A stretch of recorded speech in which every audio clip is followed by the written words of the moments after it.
Okay, moving on to section 2.3, which is on three-dimensional, 3D geometry. Solids, surface area, and volume. Now, in the book, section 2.3 is relatively lengthy, and as such, it is certainly possible that we might have to make two different videos out of this and break it in half. We'll see how it goes.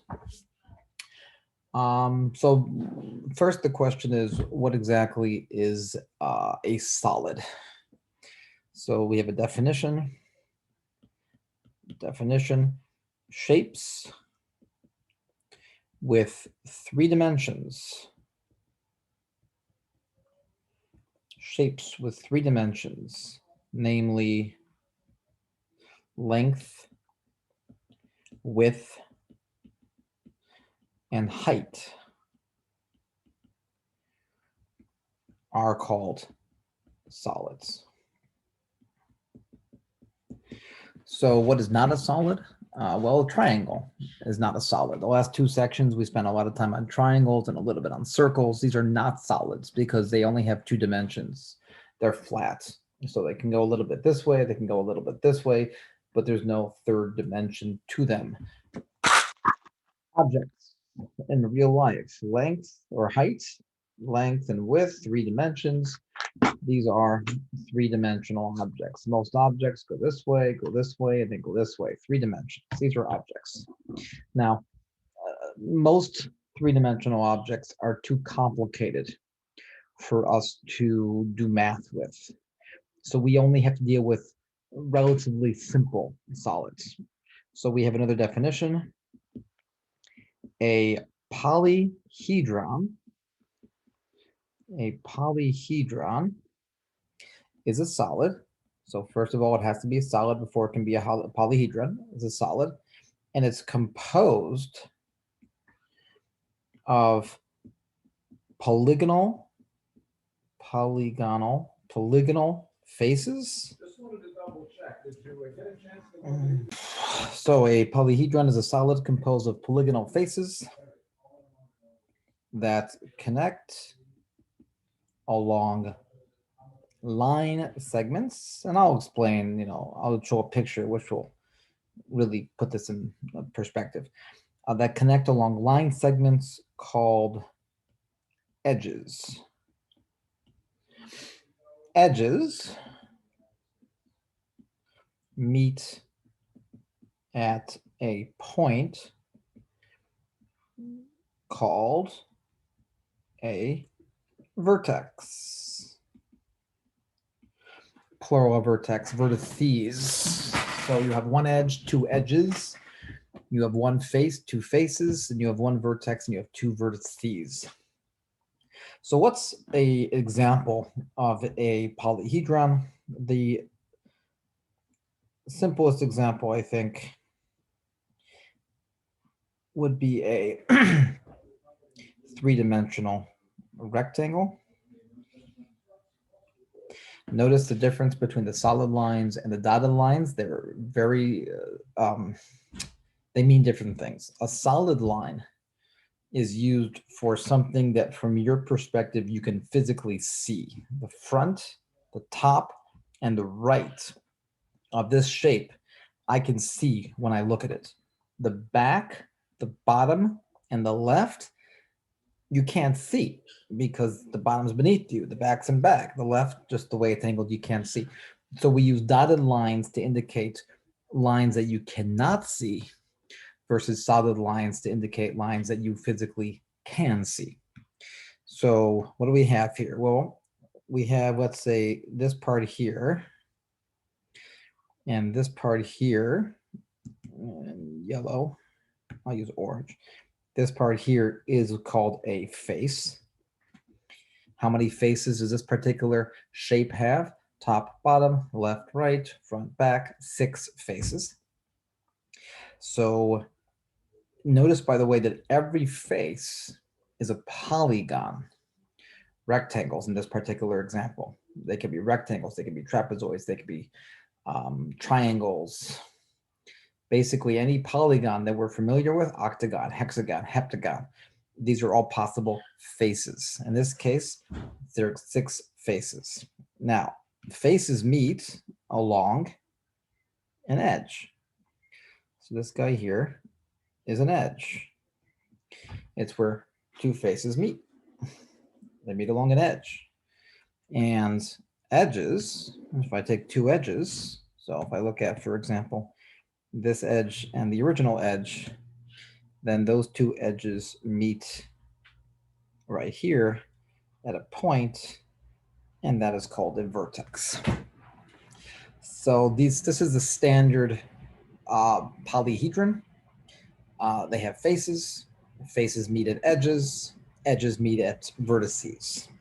Okay. So now that we have that underway, let's look at some examples of polyhedrons. I think the plural of polyhedron is polyhedra. Don't quote me on that, but I'm pretty sure. And I'm not the greatest artist in the world, so quite often when I draw these, I'm going to kind of copy pictures in the book. So what we have here, we have this, and then we have that, and then we have this. And this is a polyhedron. It's got a top and bottom. And then it has this left slanted face, this right slanted face, and the front. Top's a triangle, bottom's a triangle, front is a square or rectangle, left is a rectangle, right is a rectangle. So they're all the faces are polygons, and you can see they meet in lots of edges, and the edges meet at vertices. This in particular is called a triangular prism. A triangular prism. Triangular, of course, because the top and bottom are triangles. Prism is a term that the book will probably define soon. And if not, I'll throw in the definition. But essentially, a prism is one where if you kind of imagine smashing the polyhedra down until it's flat, it doesn't change shape as you're slicing through it. So ignore the smashing, because then it kind of melts out and becomes bigger. But imagine you're slicing it into little thin slices like a block of cheese. So each slice, if you cut across, each slice is going to look exactly the same because it has a uniform cross section. That's what we're going to call a prism. This is a triangular prism because the top and bottom are triangles, so we call it a triangular prism. So let's count how many faces there are.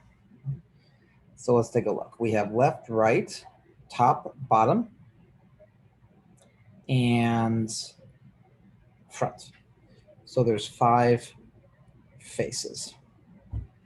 How many edges are there? Well, the edges are lines. So let's take a look. 1, 2, 3, 4, 5, 6 solid lines, 7, 8, 9, a total of 9 edges. And now we have how many vertices? The vertices are the corners. 1, 2, 3, 4, 5, 6. Looks like I have 6 vertices. And while we're at it, let's go back for a second and do the same thing for the one on top. Then we know here there are 6 faces.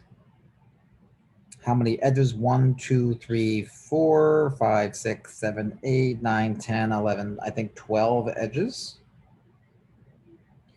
And 1, 2, 3, 4, 5, 6, 7, I count 8 vertices. Now, is there a pattern here between number of faces, number of edges, and number of vertices? There is a pattern. I don't see the particular pattern in the book at all, but you want to impress people at parties. We have a result from Euler, one of the greatest mathematicians of all time. Euler's theorem, I'm not sure exactly what it's called, but there's a result from Euler that gives us a mathematical formula that connects the number of faces, the number of vertices, and the number of edges. I just looked it up. It's just called Euler's Formula. Euler's Formula.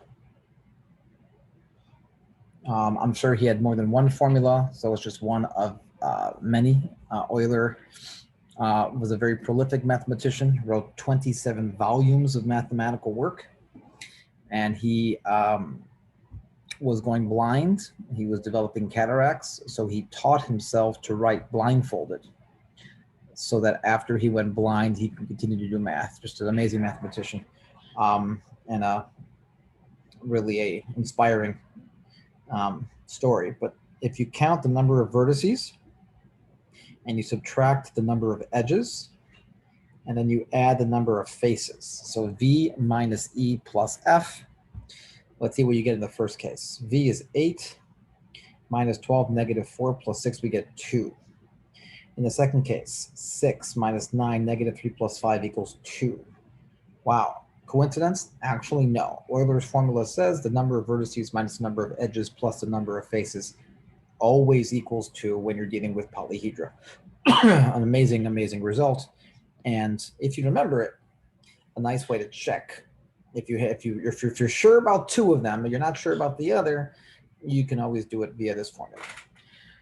And anyways, the book has lots of different polyhedra. Here's another one, which I will try to do my best to draw. 1, 2, and those are solid because I can see them. And there's this, and that's, I can see that, and I can see this. This is called a pyramid. In particular, it's a rectangular pyramid because the bottom is a rectangle. Let's count just to convince ourselves that Euler's formula is correct. We have, how many faces do we have here? Well, we have 4 sides of the bottom, 4 edges in the bottom, each one creating a face. So that's 1, 2, 3, 4, front, back, left, right, plus the bottom, that's 5 faces. And then how many edges do we have? 1, 2, 3, 4, 5, 6, 7, I count 8 edges. And then how many vertices do we have? 5 vertices, the top and the 4 corners. 5 vertices. So what is V minus E plus F? V minus E plus F. V and F together is 10. Take away the 8, and sure enough, we get 2 again. Okay, so let's talk about pyramids for a second because they're extremely important. And well, before I do that, let's take out our formula sheet and see if we have to worry about a lot of these formulas that are coming up. It looks like we have some volumes here. And yeah, here we go. The volume of a right pyramid, volume of a right cone. Yeah, so we're going to have a lot of these formulas for us. We'll keep these handy. Okay, so first, the definition again. Definition. The base of a pyramid, the base of a pyramid is a polygon.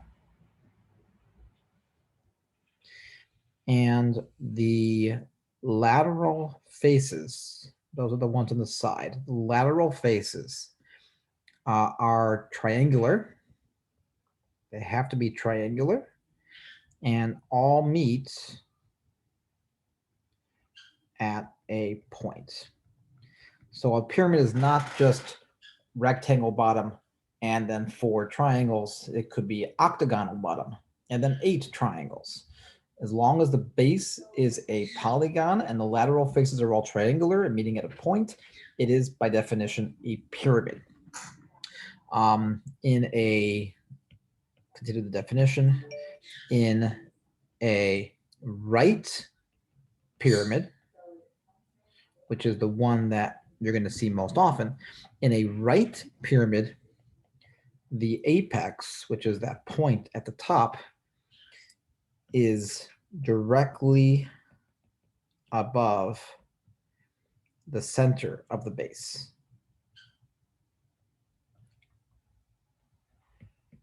And this is the pyramid, I think, that most people envision when they think of the word pyramid.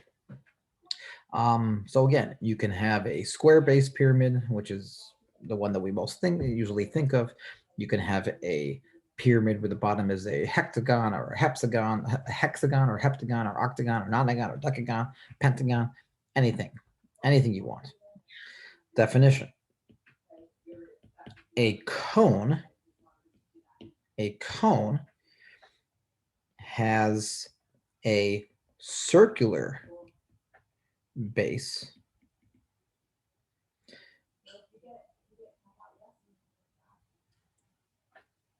it's kind of hard to define a cone, actually. You can do it mathematically, but I'm just going to make a picture to indicate what a cone looks like, because we all know what a cone looks like.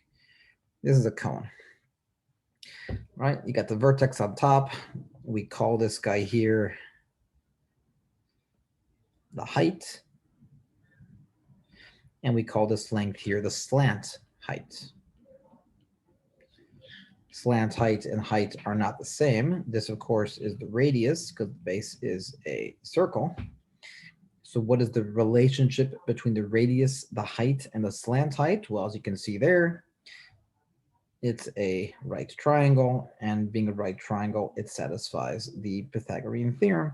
Radius squared plus height squared equals slant height squared. Now, just so you know, that a cone is not a polyhedron, because a circle is not a polygon. Polygons have to have sides that are straight lines. So a cone is not a polyhedron. Similarly, a sphere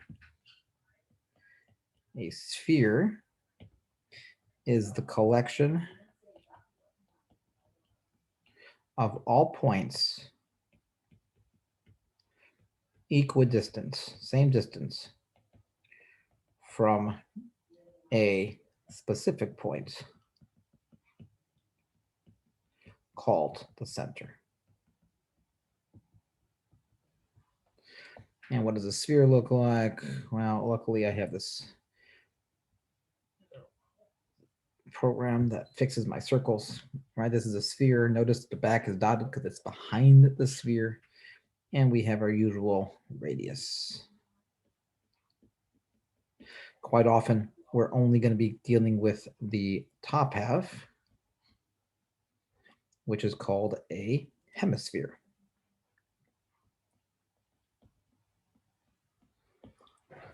So quite often you'll hear the words northern hemisphere when referring to the Earth, or the southern hemisphere, and so on. Okay, so that's a lot of definitions. Let's do some math. Example.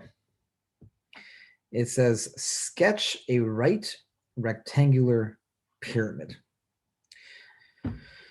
Well, okay, sketch a right rectangular pyramid. Okay, so that's the bottom. And it's right, so the center, the top has to be directly above the center. And then we have 1, 2, 3,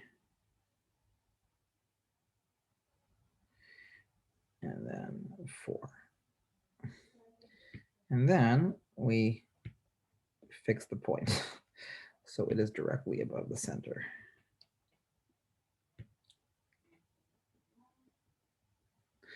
So that's my sketch of a right rectangular pyramid. Okay, so now let's jump ahead to exercise 2E. By the way, notice that the sides are all right angles, even though we draw it in we draw a three-dimensional shape on a two-dimensional surface. They don't look like 90 degrees, but we have to recognize that they are 90 degrees. This one also is 90 degrees. All right, so exercise 2E.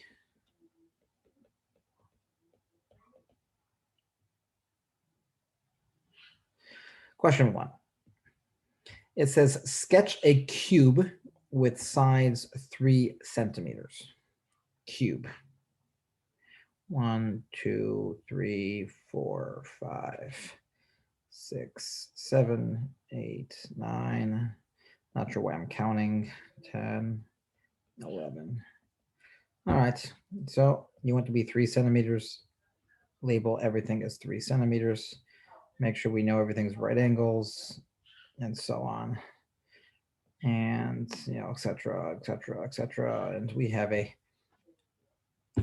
cube of sides 3 centimeters. I'm not sure if they want anything deeper than that, but that's it. Sketch a number 2. Sketch a prism.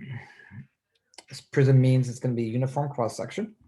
So sketch a prism with length 5 centimeters and a regular hexagonal face. Hexagonal, hexa. That's 6. 1, 2. Actually, some of these might be behind. You know, whatever. 1, 2, 3. No, that would be an octagon. Let's try this again. Top 1, 2, 3, 4, 5, 6. Okay, that's going to be the top. And each side is 3 centimeters. So 3 centimeters, 3 centimeters, 3 centimeters, 3 centimeters, and so on. I'm just going to do that. And then it's got a 5 centimeter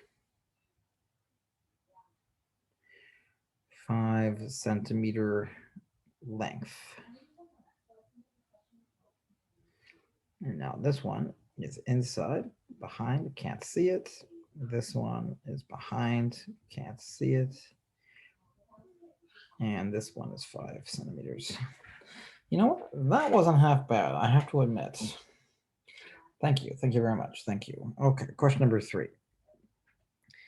Sketch a rectangular based pyramid with base dimensions 3 centimeters by 4 centimeters. So 3 centimeters by 4 centimeters.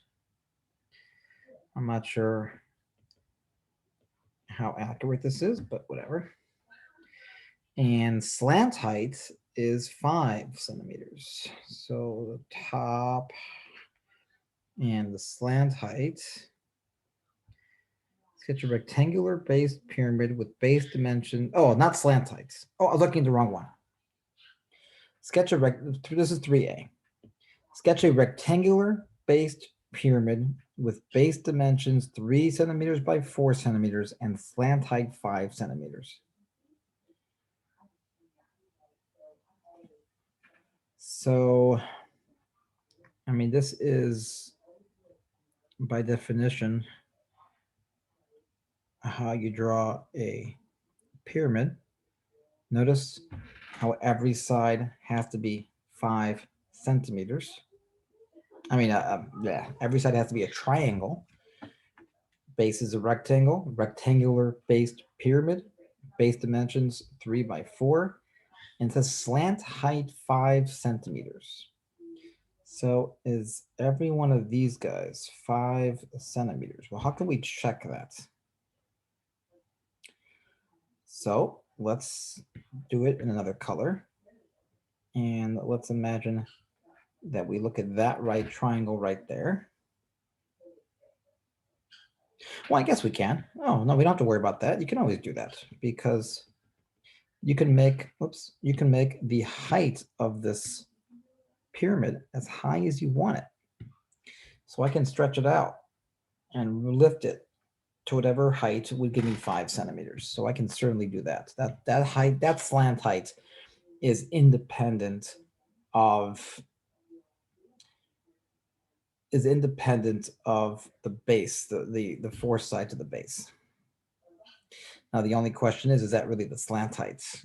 Because when we define slant heights, you'll notice here, the only time we define slant heights is for the cone. So does the book define slant height for a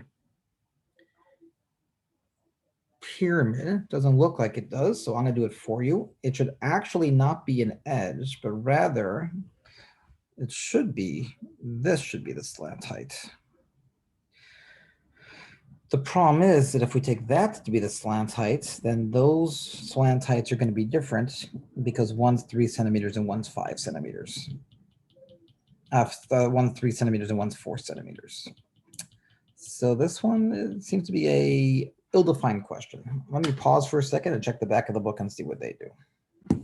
Okay, so the back of the book does do it the way I originally did, which is that is the slant height, which I do understand in one sense because it can't be the middle because it's different depending on the dimensions. So if there's only one slant height, it has to be the corners because all 4 corners will give us the same value. I just never seen slant height used in that context. So not sure I like that one, but it is what it is. Part B. Sketch a rectangular based pyramid with base dimensions 3 by 4 and vertical height 5 centimeters. So I'm just going to copy what I have here. And the only difference is that this one is now 5 centimeters. But the rest is exactly the same. It's a rectangular pyramid, dimensions 3 by 4, and vertical height 5 centimeters. So that takes us to the end of section 2E, which was just some sketching. But you're not going to be asked to do basic sketches.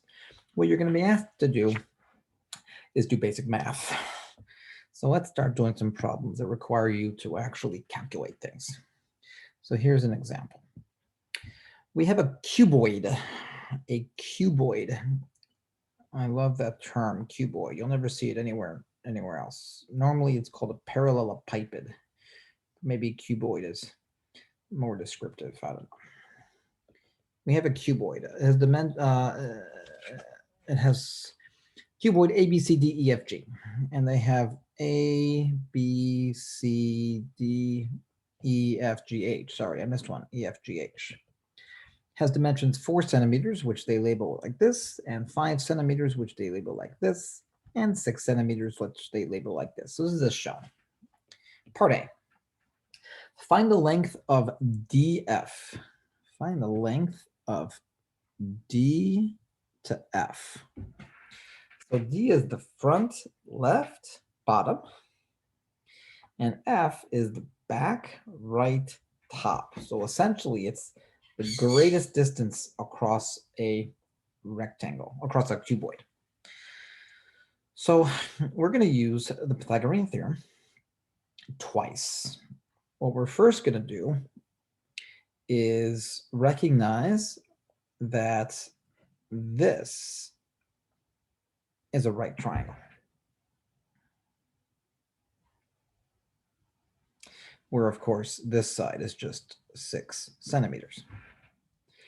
So if I can, because it's the same as HD, so if I can find the length of that DB diagonal, I'm home free. But if I look at the DB diagonal, I can just use that right triangle. So DB is the square root of 4 squared plus 5 squared, because it's a 4 by 5 by DB triangle, which becomes a square root of 25 plus 16, it's a square root of 41. So this guy here is root 41 centimeters. And therefore DF, the length that I'm looking for, is the square root of root 41 squared plus 6 squared. That's 41 and 36. That's what, 77? So DF is the square root of 77, which, and that's of course in centimeters. And if they want an answer with numerical values to 3 sig figs is 8.77 centimeters. And then for part B, they say, what's the angle BDF? So now we're looking for this angle right here, angle BDF. Well, that angle is part of a right triangle, all three sides of which I have. It's a 6 root 41 root 77 triangle. So what do I use to find the angle? If I know three sides of a triangle, I can use SOHCAHTOA, or the inverse thereof. So since I'm going to use opposite and adjacent, I have that tangent of theta is opposite over adjacent, which means that theta, since we're in the first quadrant, but less 90 degrees, is tangent inverse of 6 over the square root of 41. So tangent inverse of 6 over the square root of 41 gives me to 3 sig figs, 43.1 degrees. So notice how, of course, we are incorporating the Pythagorean theorem and SOHCAHTOA to equations, to formulas that we have used for triangles. We see they still play a role when we do three-dimensional geometry. Another example. Cuboid ABCDEFGH has dimensions 4, 5, and 6 as shown. So it's the same one. So let's see if I can duplicate this.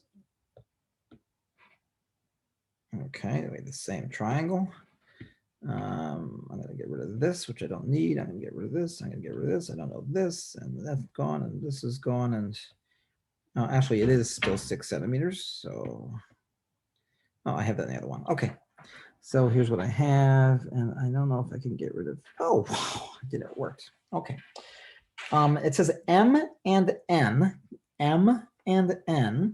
not shown yet, are the midpoints of DH and BH.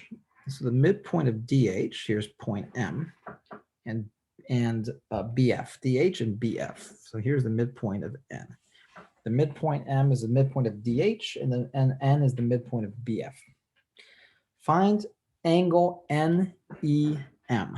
Find angle NEM.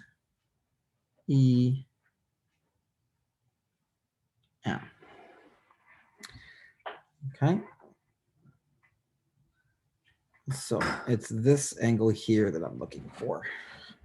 Angle, I'm going to label it theta. I should have done the same thing here in the previous one, so I know what theta is. Okay, so we're looking for that angle there. Okay, now when I look at this, maybe it's a right triangle, maybe it's not a right triangle, doesn't look like a right triangle, so let's assume it's not a right triangle. If it's not a right triangle, what are my choices? I have I have a law of cosines, and I have the law of sines. So to use the law of sines, I need a angle side pair and something else. And to use the law of cosines, I need two sides and something else. I don't have any angles here at all. So let's see if I can figure out the sides. Let's take a look. So first, let's find side DE. To do that, I can kind of, all right, here's E, here's H, and here's M. And M to H is 3 because it's half of DH. And H to E is 4 because it's the same as BC. This is a cuboid after all. And even though it doesn't look it, this is a right triangle. Because remember, if you look at the original picture, DH and E form two edges of the cube, which meet at a right angle. Which means ME is 5. 3, 4, 5, a basic Pythagorean triple. Okay, so we have this side here is 5 centimeters. Now let's find this side here. Well, let's look at EF, and here's N. This is also a right angle. This is also 3 centimeters, and EF is 5 centimeters. Okay, I guess I'm putting in centimeters everywhere. So in that case, I just want to make sure I get it correct. That's 3. Yep. Okay. So in that case, we have 25 and 9, it's 34. So this is a square root of 34 centimeters. So now I have 2 sides. Well, I need 2 sides and something else. Sides seem to be working. So now we'll try to find MN. So if I look at MN, I can form, here's M, here's N. And what I can do, remember, M and N are the same height. So what I can do is I can go across like this to, I'm going to draw it in the original diagram to that point right there. So I'm coming across, straight across there, and then straight across there. So I'll call that point P, point P. So this is 5 centimeters, this is a right angle, and this is 4 centimeters. As such, MN, 25 plus 16, that becomes a square root of 41 centimeters. Okay. So now that I have 3 sides, the square root of 41 squared equals 5 squared plus root 34 squared, a squared plus b squared minus 2ab cosine of the angle that I'm looking for. So 41 equals 25 plus 34 minus 10 root 34 cosine of theta. So 41 minus 25 minus 34 divided by negative 10 divided by the square root of 34. I get that cosine of theta to 3 sig figs is 0.309, and as a result, theta being the inverse cosine of that answer is 72.0 degrees to 3 sig figs. So that was not a straightforward problem, but what's important to realize about problems like this is not, can I do it in one step? Because obviously this was not a one-step problem, but rather, do I at least know what I'm trying to do every step of the way? Imagine you're walking across town to a friend's house. Okay, you don't worry about, okay, left turn here, right turn here, then I got to do this 3 blocks, and I got to do this, and I got to cross the street and wait for the light. You don't worry about that, because if you know the way, you just know what to do every step of the way. Now I do this. Now I do this. Now I do this. And you don't worry about looking at the entire process. So same thing here. Okay. Every step of the way, what do I need now? What do I need now? What do I need now? How do I find that? How do I find that? Now that I have that, how do I get the next thing? What do I do now? And problems just hopefully almost answer themselves as you work through them. All right, here's another example. A rectangular pyramid. So they have a nice picture here. It's so nice of them. And I have those. And here's the center point, which is right in the middle, halfway between corners, up to the top. And then I have this here, which I can see, this here, which I can see, this here, which I can see, and this here, which I can, oh, lach, and this here, which I can see. So I can see all the sides. Okay. I can see, oh, what was that? Okay, I can see all the sides. All right. And then we label stuff. So here's A, here's B, here's C, here's D, and here's E. Okay, so it says a rectangular pyramid, A, B, C, D, E, has a base with dimensions 8 centimeters and 5 centimeters, and they label them in the picture, and a vertical height of 10 centimeters. O is the center of the base and is directly below the apex E, which makes it a right pyramid.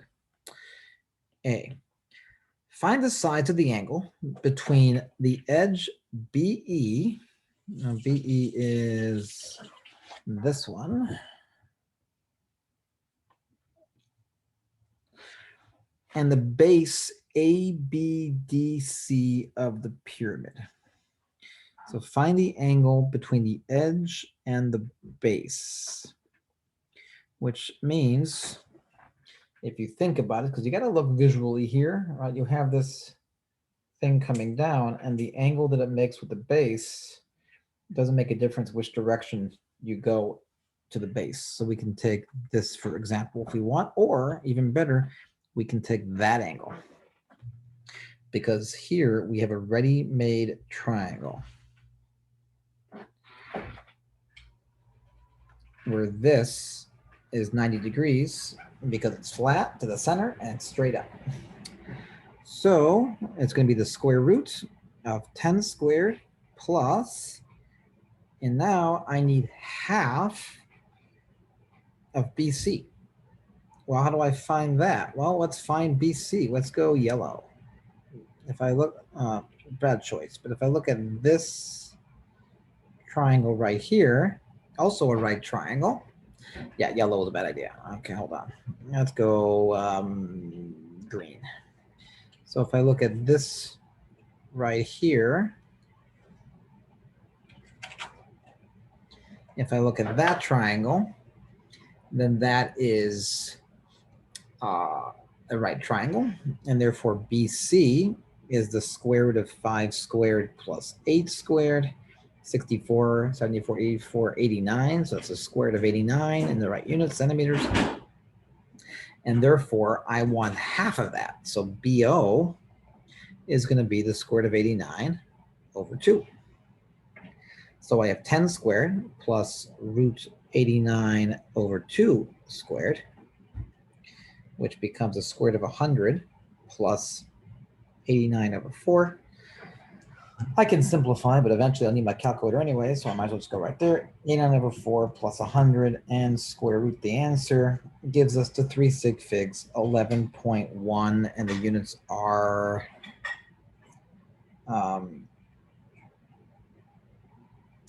actually, well, what am I even doing? I don't need the length BE. I want the angle. So let's take a step back. Now that I have BO and I have OE, I have two sides. I can just say tangent of the angle that I'm looking for is opposite over adjacent. So this means that theta is the inverse tangent of this.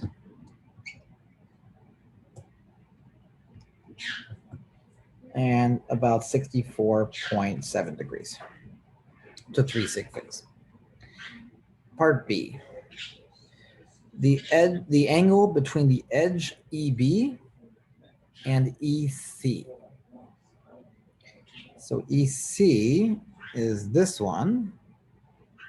And I now want the angle between those two edges, EB and EC.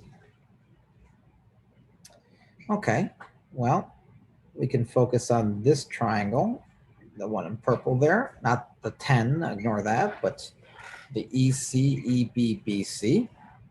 I already have, I'm going to draw that again just to have a copy of it. So I already have that this one here is root 89. So now I need BE. So actually, ironically, the formula that I was using in the previous one that I erased is what I need to get BE. BE is 10 squared plus root 89 over 2 squared. So 89 over 2, sorry, 89 over 4 plus 100 square rooted gives me approximately 11.1 centimeters. So that's this side right here. And now I don't even need EC because I now know this angle. This angle is 64.7 degrees. So how do I find that angle? Well, if I want to use the law of sines, I need a side angle pair, which I don't have. So I'm going to use the law of cosines to get that angle. I'm just thinking if there's an easier way to do this.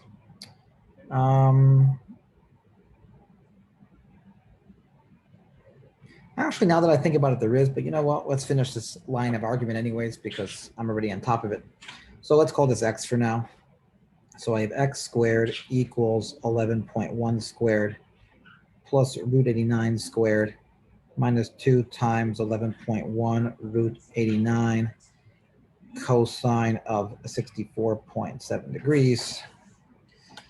So 11.1 squared plus 89 minus 2 times 11.1 times the square root of 89 times cosine of the angle, which is 64.7 degrees. Again, I'm using all decimals.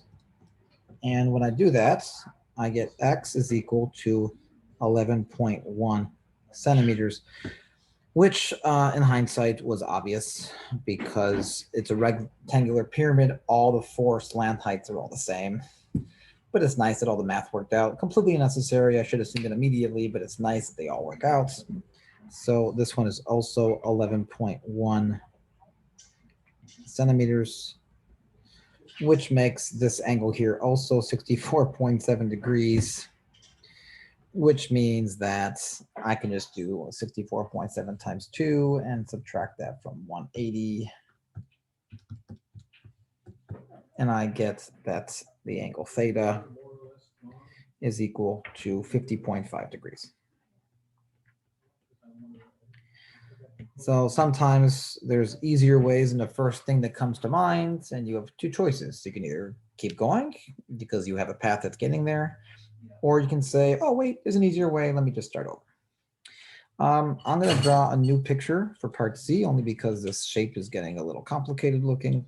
So again, here's the base, and here's the center, and here's the top, and it goes like this. And I'm going to delete that and fix it.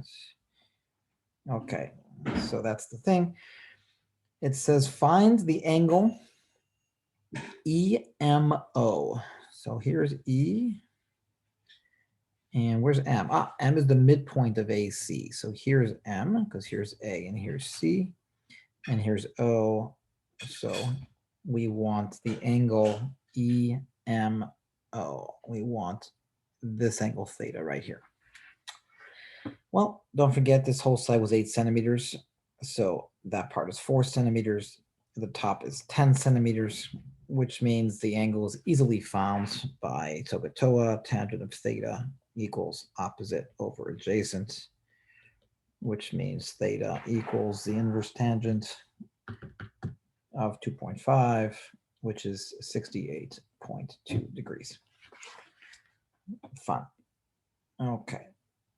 So let's now jump ahead to exercise 2F.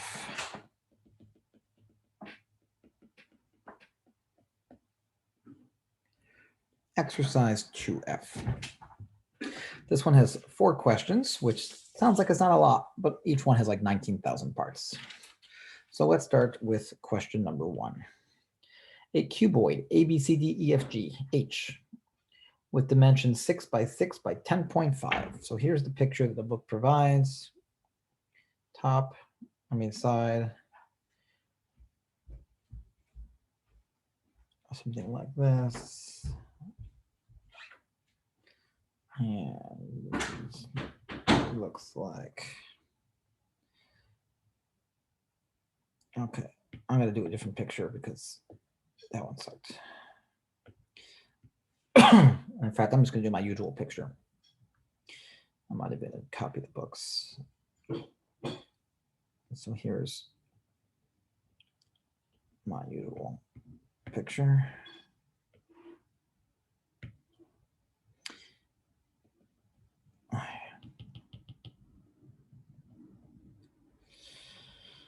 Okay, something like that. See, beautiful. Okay, and so we have A, B, C, D, E, F, G, H. It's 6 meters by 6 meters by 10.5 meters. It says sketch the cuboid. I already did that. And mark the angles described below. Mark the angles described below. Okay, well, when you get to that point of the problem, we'll worry about it. First, it says find the length of DF. Find the length of DF. All right, part A. What does DF equal to? So go ahead as usual and pause it or pretend like you're pausing it. But I recommend that you pause it. Okay, so this is exactly like one of the exercises. And we're first going to use the base here to find dB. dB is root 6 squared plus 6 squared. That's 6 root 2 meters.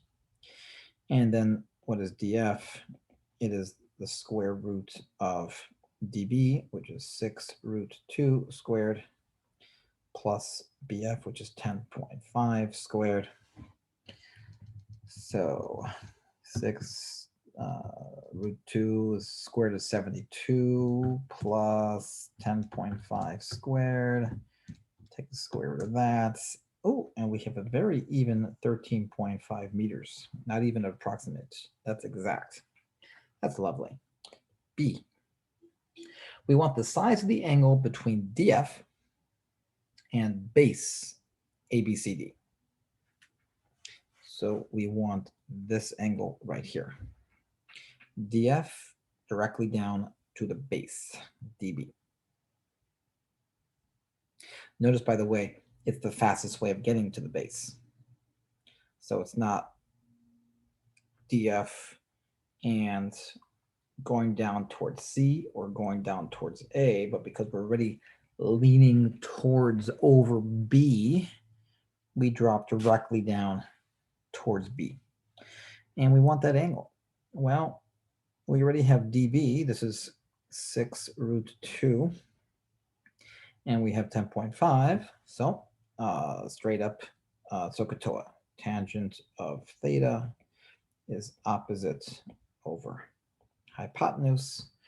10.5 divided by parentheses, 6 radical 2 and parentheses. And then we do the inverse tangents of that number. And we get theta is 51.1 degrees to 3 sig figs.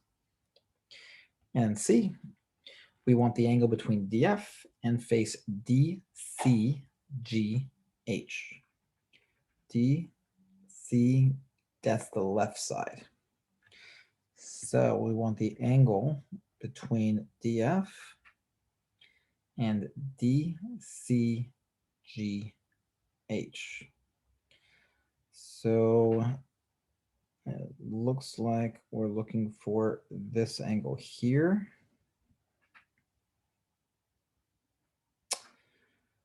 Okay. In that case, if we make a right triangle like this, we see that DF, which is 13.5 squared, equals, well, actually, we don't need the Pythagorean theorem here. We're looking for an angle. Oh, I'm still on. Okay, we're looking for an angle. So do we have two sides? Yes, we do. We have adjacent and we have hypotenuse. That's cosine. So cosine of theta is adjacent to dh, which is 10.5 over 13.5. So 10.5 divided by 13.5 inverse cosine gives me 38.9 degrees. Let's make sure that that's what they were intending.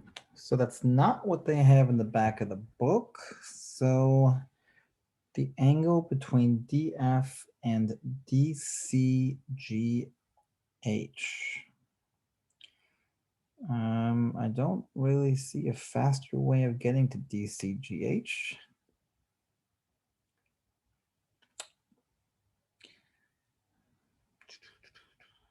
DH is 10.5.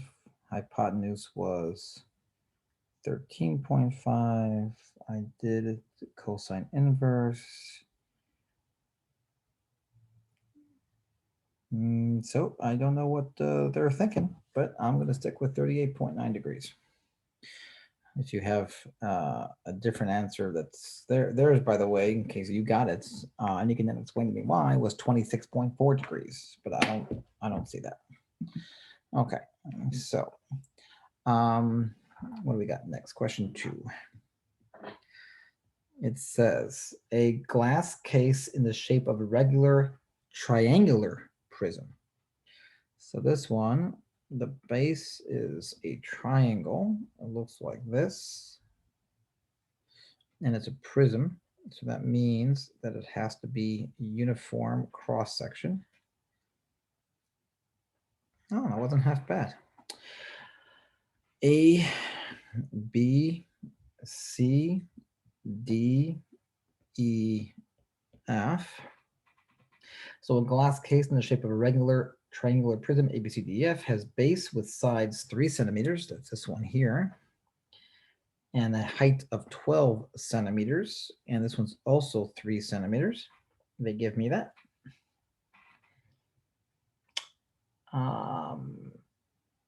H is the midpoint of BC. So here's point H, the midpoint of BC.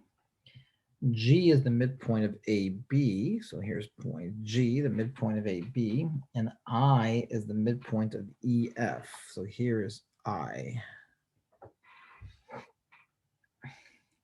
Sketch the prism, did it, and mark the angles described below. So the angle between DH and the base DEF. So DH is this, and the base DEF.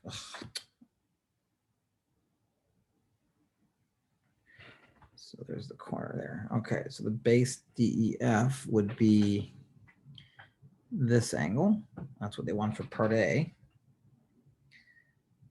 Because if you're DH and you want to go to DEF, the easiest way is to rise straight up, which would get you to point I.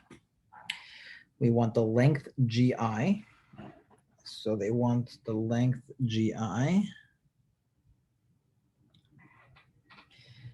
And they want the length DG.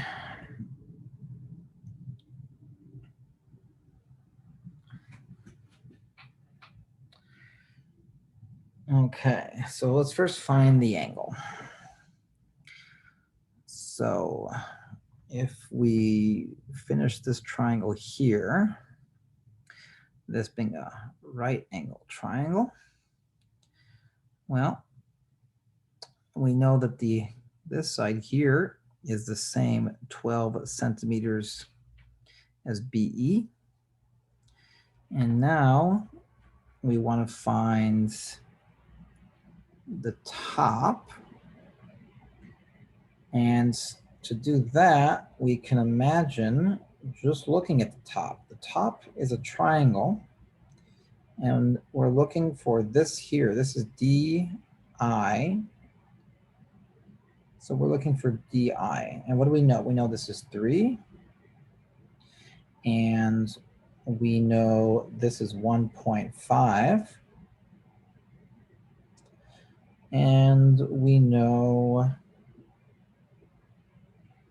that this is a right triangle, which means this is 1.5 root 3.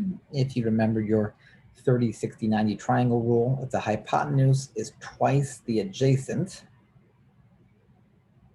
then the opposite is adjacent times the square root of 3. If you don't know that, or you don't remember that, or you don't see that, you can always use the Pythagorean theorem and that would work too. So as such, DI, this is part A, DI becomes the square root of 12 squared plus 1.5 root 3 squared. 144 plus parentheses 1.5 square root of 3 and parentheses squared, square root that, and that gives me a DI of 12 12.3 centimeters. Why did I need DI? Because I need DI to get my angle.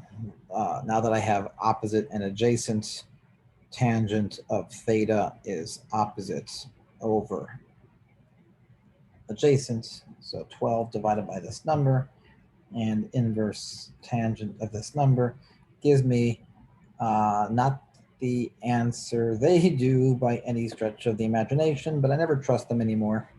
So I get 44.3 degrees.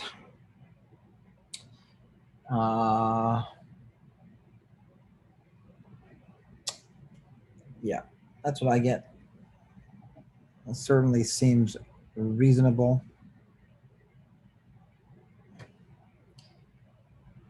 So that's my story, and I'm sticking to it. B, the length of GI. So the length of GI. Well, we got to form a right triangle to get from G to I. We don't have to, but it certainly seems reasonable. So let's take a look. I can come straight down to H, and we know this is 12. So now I know this is a right triangle because GH is on the base and HI is vertical. So let's draw a picture of the bottom. Here's A, here's B, here's C, and here's the midpoint G. Here's the midpoint H, and we're looking for that right there. Well, this is actually pretty easy because we have similar triangles. This is 3 centimeters. And you can maybe even see it. If G and H are the midpoints, then this is going to be exactly half of A to C because you're halfway to the corner. So that's 1.5. So that means that GI is the square root of 12 squared plus 1.5 squared. 144, oops, 144 plus 1.5 squared. We're going to square root that, and that gives me 12.1 centimeters, which is the answer they have for GI. And then C, they want DG. So this one is not hard because we already have DI is 12.3. Right, so let's draw a picture. Here's DI to G. There's DI to G. So this we already know is 12.3. G to I we just found to be 12.1. Unfortunately, we don't know that it's a right triangle, so we need to find something else to get DG. We need an angle. Do I have an angle here? What angle did I find in the first one? Oh, yeah. No, I found a different angle in the first one. So let's see if we can find DG. Let's take a look. Oh, DG is easy. What am I thinking? I can just look at the back, and here's D, and here's G. I know this is 12, and A to G. Let's see, that's 12, that's DA. And do I know A to B? Well, I don't know. Do I know that it's a 60, 30, 90 triangle? And the answer is yes. I've already established that there is 60 degrees. Because that there is 60 degrees, that makes the entire triangle equilateral, which means AG is also 1.5. So DG is 12 squared plus 1.5 squared. I feel like I've done this before. Yeah. So DG is also 12.1. And what am I looking for? The length of DG, 12.1. That's what they have. So yes, DG is also 12.1 centimeters. I will readily admit this is not my favorite topic. I'm not very good at three-dimensional pictures. This part gives me trouble sometimes, and I'm readily admitting that I might have made a mistake on one of the ones that my answer is different than theirs in the back. Because it's just very hard for me to see these things, especially trying to go quickly so that these videos are not way too long. All right, question 3. A heap of grain is shaped as a cone. So we have a cone. ADCF. So they pick random points. Here's point A, here's point D, here's point C. It looks like they are making this the diameter, and there's point F. And they also label the center O, and they tell me that it's directly beneath. This is 5 meters. This here is 2 meters. That's the radius. And they have this labeled in the picture, and they have this labeled in the picture. So they have a bunch of this stuff. Okay. A heap of grain is shaped as a cone ADCF with height 5 meters and base radius 2 meters as shown. A and C are points on the circumference of the circle, and angle AOC is 120 degrees. So not only that, but they give me that this angle here is 120 degrees. I might want in a second, if I am having difficulty, I might make a bigger picture so that it's easier to see. I always recommend making bigger pictures large enough that there's no confusion, no matter how large it has to be. So in fact, I'm going to take my advice right away. I'm going to make a bigger picture right off the bat. So we have the center directly across. Here's point D. Here's point C. Here's some random point A. Here's 120 degrees. Oh, that defeats the purpose. Couldn't see that. 120 degrees. This part here is 2 meters. It's a radius, so this one's also 2 meters.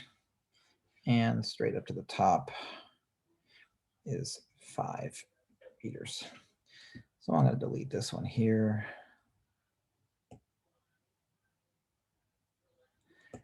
And raise this one there. Okay, better picture. Okay, so what do we want here? Let's go brown. We want the angle between AF. Oh, wait, I got to make F. Okay. So we want the angle between AF. So there's line segment AF and the base of the cone. So the base of the cone, if we go to AF and then we go straight down to the cone, that will lead us to the angle to the center. So we want this angle right there. And that's immediate, should be immediate. AF is the square root of 2 squared plus 5 squared. It's a simple right triangle. Square root of 29, 5 point something. Whoops. Square root of 29, 5.39, and the answer is meters. 5.39 centimeters. Well, that's definitely a mistake in the back of the book because they have centimeters and it's in meters. Oh, but wait a second. They want the angle. Sorry, I'm not even. What am I finding? I didn't even. Oh, yeah. Sometimes I amaze even myself. But that is a slant height. I will need that for part B. So that is the answer to part B. AF, the slant height, is 5.39 meters. But for part A, I just want that angle And I can use tangents. Tangent of theta is opposite over hypotenuse. So the inverse tangent of 2.5 gives me 68.2 degrees, which is what they have. So that's nice. B, they made a mistake. They wrote centimeters, but it should be meters. But the numerical value is the same. And then C, the angle between AF and CF. So now we want this, the angle between AF, and so that's what I'm going to call theta, and that's what I'm going to call phi. So we want phi. We want the angle between AF and CF. Well, if I imagine here the triangle formed by all this stuff, I've already calculated this to be 68 point. No, it's a different thing. So ignore that. So we want the angle between AF and CF. Let's take a look. We know this is 5.39 meters being the slant height. This is also 5.39 meters being the slant height. It's a cone. The slant height's going to be the same no matter where on the circumference of the circle we get to. So that's also 5.39 meters. And as to the base, don't forget that that side is the third side of a 2, 2, 120 degree triangle. And I can directly use the law of cosines. X squared equals 2 squared plus 2 squared minus 2, 2, 2 cosine of 120 degrees. Cosine of 120 degrees is negative 1/2. So we get 4 plus 4 plus 4. So the square root of 12. So x equals 3.46 meters. So now that I have that, I can use the law of cosines again. So I get 3.46 squared equals 5.39 squared plus itself, so just times 2, minus 2 times a times b, so that's squared, cosine of the angle phi. So that becomes 12 equals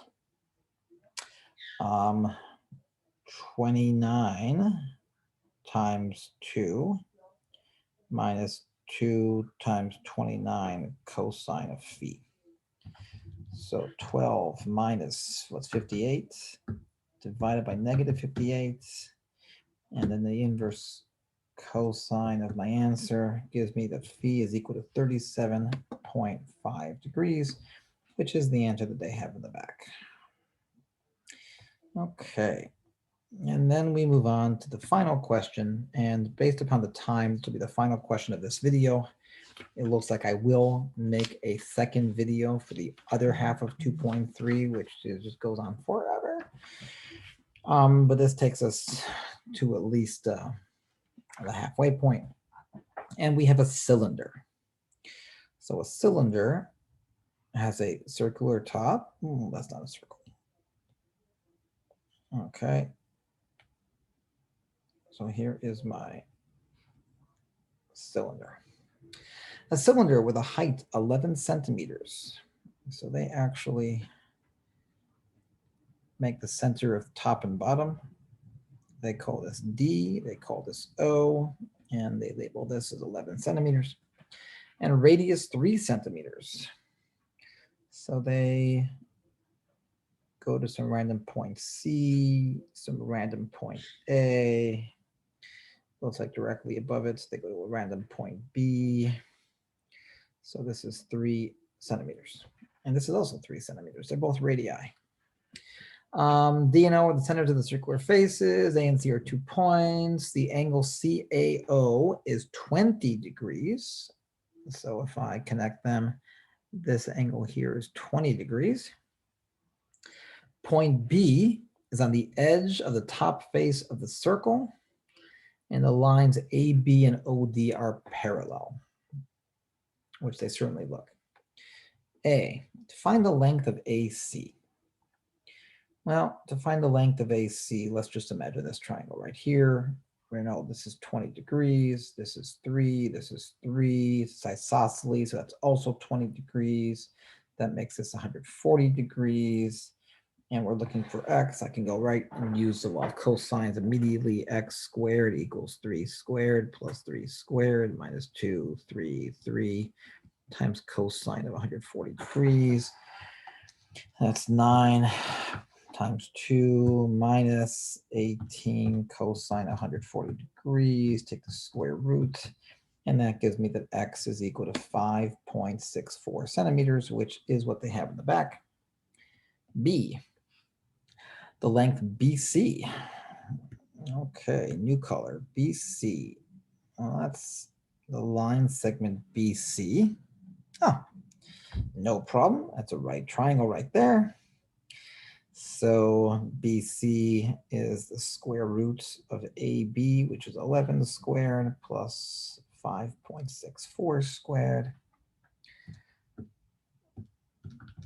Square rooted gives me 12.4 centimeters, which is what they have. And then the angle between BC and the base with center O. So if I'm BC and I want to drop to the base, I drop straight to the base, that would be to point A. So we're looking for that angle there, which is again no problem because it's a right triangle and I already have two sides. So tangent of theta is opposites over adjacent and inverse tangent. So that gives me theta equals 62.9 degrees, which is what they have. Okay, so that's the hard part. We're halfway through. And I will make a new video, a second video on the remaining part of 2.3. But for now, I will catch you later. Bye.